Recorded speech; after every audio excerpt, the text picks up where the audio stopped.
हाथ पैर में सुनपन रहता है, झंझनाहट होती है, हमेशा आलस आता रहता है, कमज़ोरी रहती है, घुटने में दर्द, कमर में दर्द होता है या नसें खींचती हैं।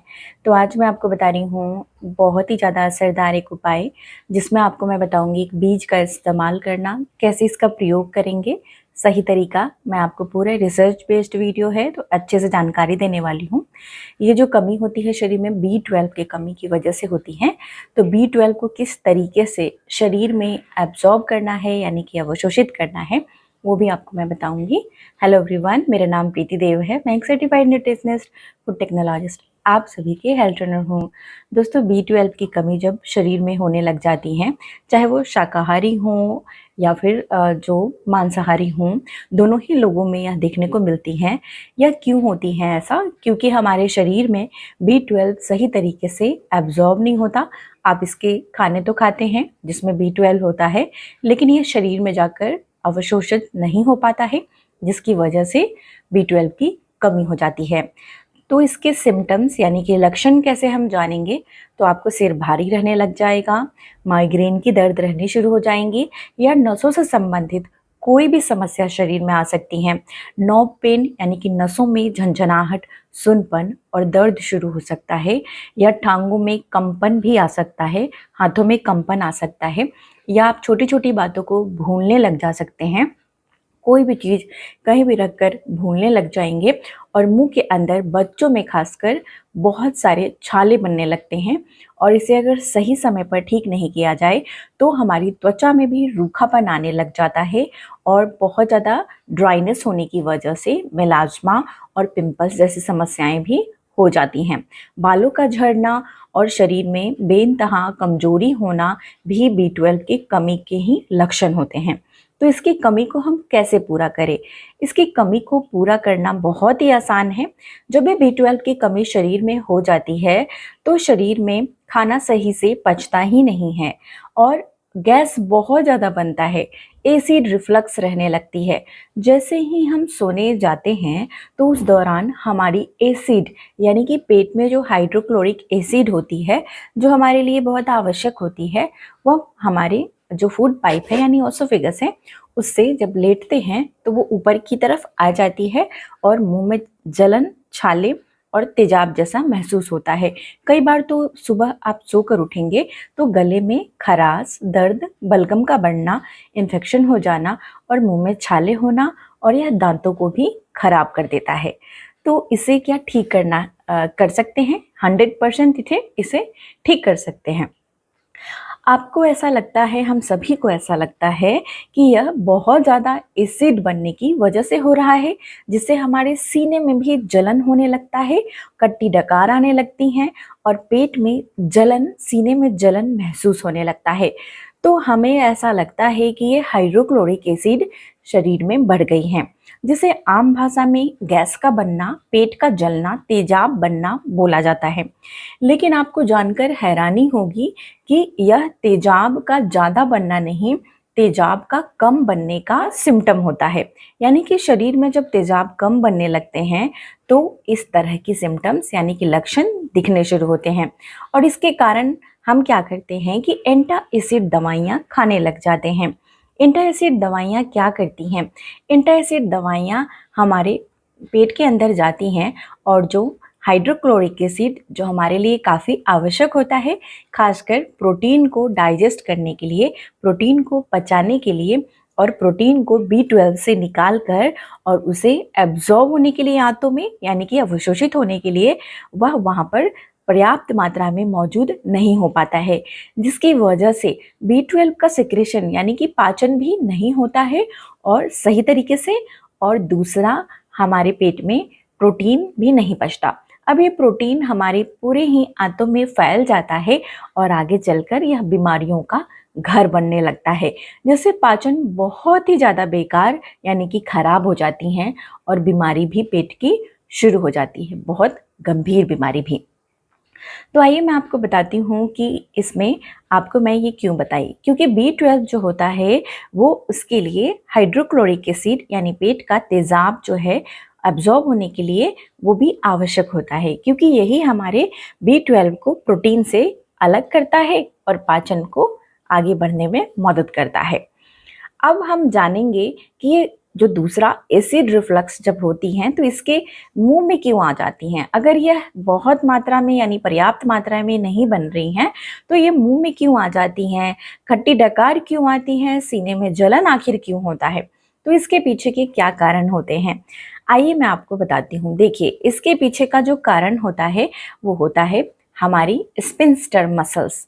अब ये स्पिंस्टर मसल्स क्या होती हैं? ये एक दरवाजा यानी कि गेट जैसी होती हैं जो हमारी फूड पाइप, जैसे हम कुछ खाना को चबा के खाते हैं तो ये वाली फूड पाइप यानी कि जिसे हम ऑसिफिगस बोलते हैं उसमें वह जाती है और उसके माध्यम से वो हमारे पेट में जाती है। अब यहाँ पर एक दरवाजा होता है, जैसे ही खाना खाते हैं तो दरवाजा खुल जाता है और खाना अंदर चला जाता है। जैसे ही खाना हम बंद कर देते हैं तो दरवाजा लॉक हो जाता है, जिससे एसिड बाहर नहीं निकलती है। अब ये दरवाजा खराब होने की वजह से एसिड रिफ्लक्स होता है, ना कि हाइड्रोक्लोरिक एसिड ज़्यादा बनने की वजह से। तो अब आप समझ गए होंगे कि जैसे ही ये दरवाज़ा खुला रह जाए, खराब हो जाए, जैसे कि दरवाज़ा अगर घर का सही से बंद ना हो तो कोई भी बाहर की चीज़ें हमारे शरीर के अंदर घुस जाएंगी।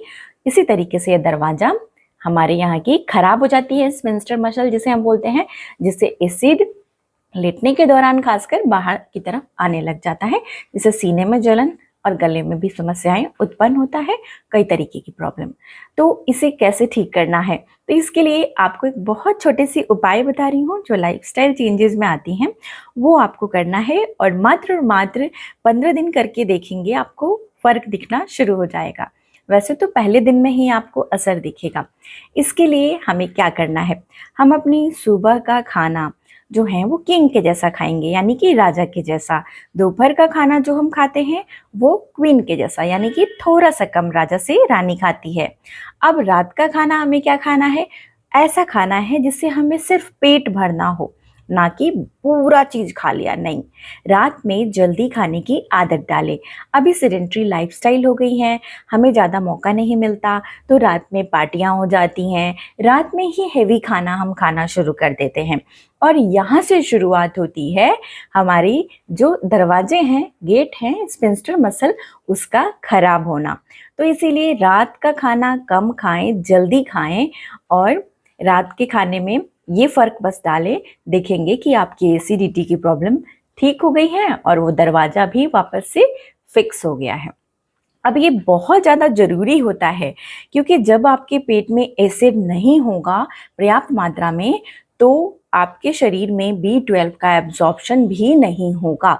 चाहे आप कोई भी स्रोत से B12 खा लेंगे लेकिन वो शरीर में पचेगा ही नहीं, एब्जॉर्ब ही नहीं होगा।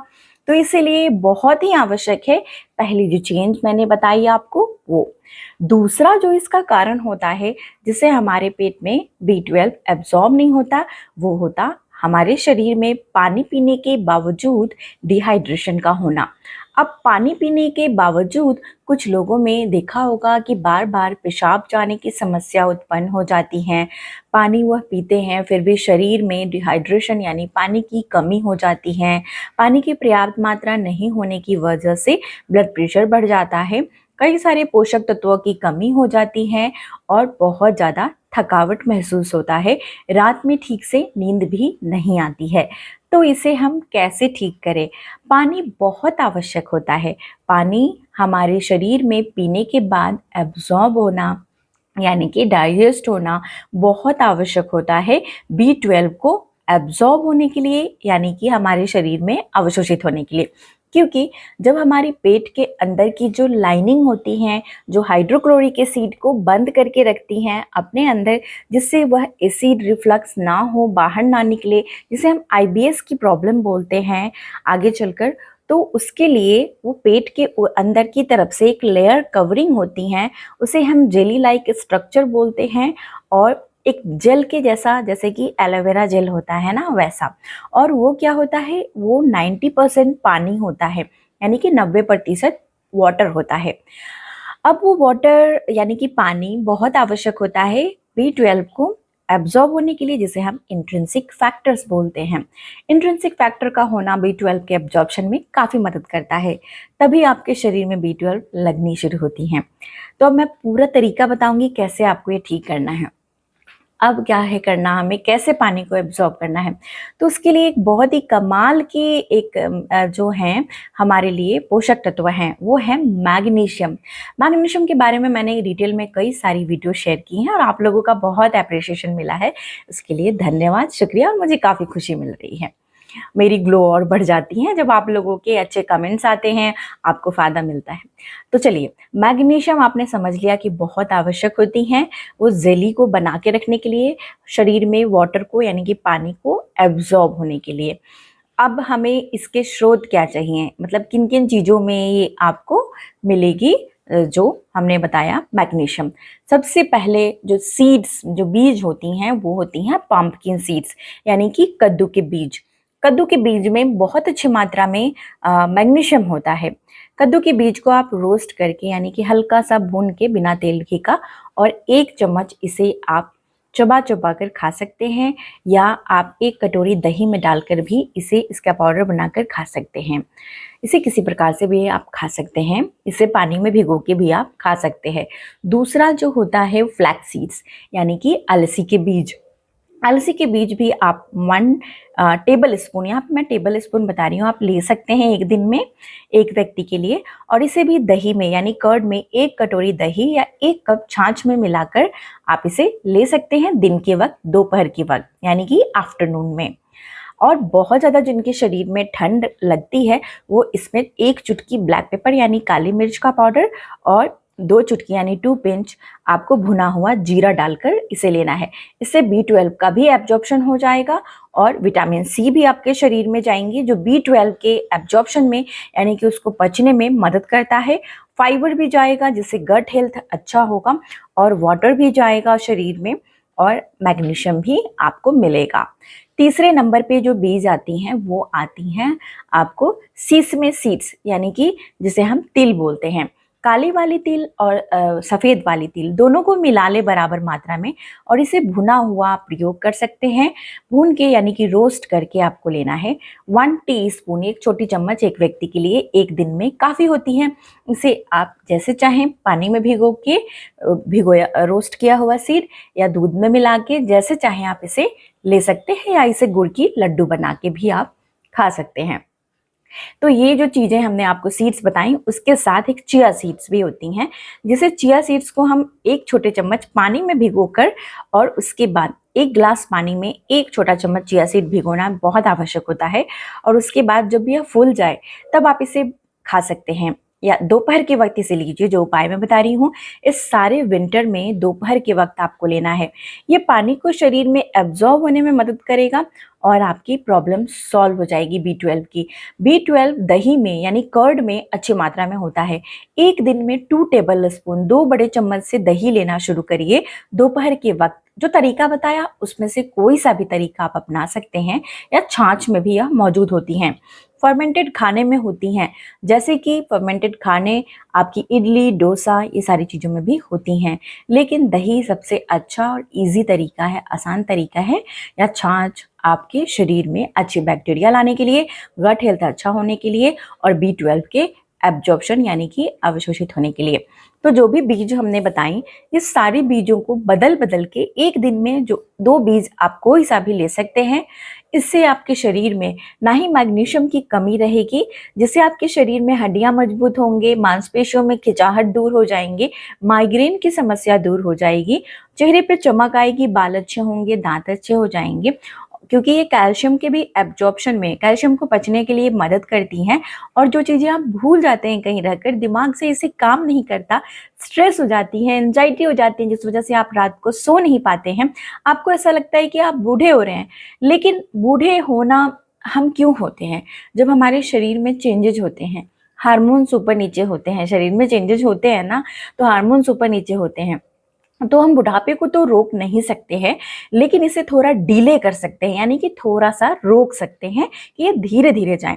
तो ये चीज़ें आपको करनी है, तो आप देखेंगे कि आप ताकतवर महसूस करेंगे। अगर शरीर में ताकत रहेगी तो अच्छा महसूस होगा, और ये दर्द दूर होंगे, तकलीफ़ें शरीर से दूर होनी शुरू हो जाएंगी। तो रिजुविनेशन के लिए भी ये बहुत ज़्यादा आवश्यक है और बहुत ज़्यादा हेल्पफुल है। तो इस वीडियो को शेयर करिएगा। आई एम श्योर आप लोगों को ये वीडियो काफ़ी ज़्यादा अच्छी लगी हो, जानकारी अच्छी लगी है तो लाइक और शेयर करना नहीं भूलिए और मुझे लिखकर बताइएगा आप कहाँ से इस वीडियो को देख रहे हैं, मुझे काफ़ी अच्छा लगेगा। तब तक अपना बेहद ख्याल रखिए। सबसे जरूरी मुस्कुराना नहीं भूलिए, मुस्कुराते रहिए। प्रीति हेल्थ क्लासेस पे इस तरह की ही जानकारी आती रहती है। अपना फीडबैक जरूर से शेयर करिएगा। तब तक अपना बेहद ख्याल रखिए। सबसे जरूरी मुस्कुराना नहीं भूलिए, मुस्कुराते रहिए। शुक्रिया।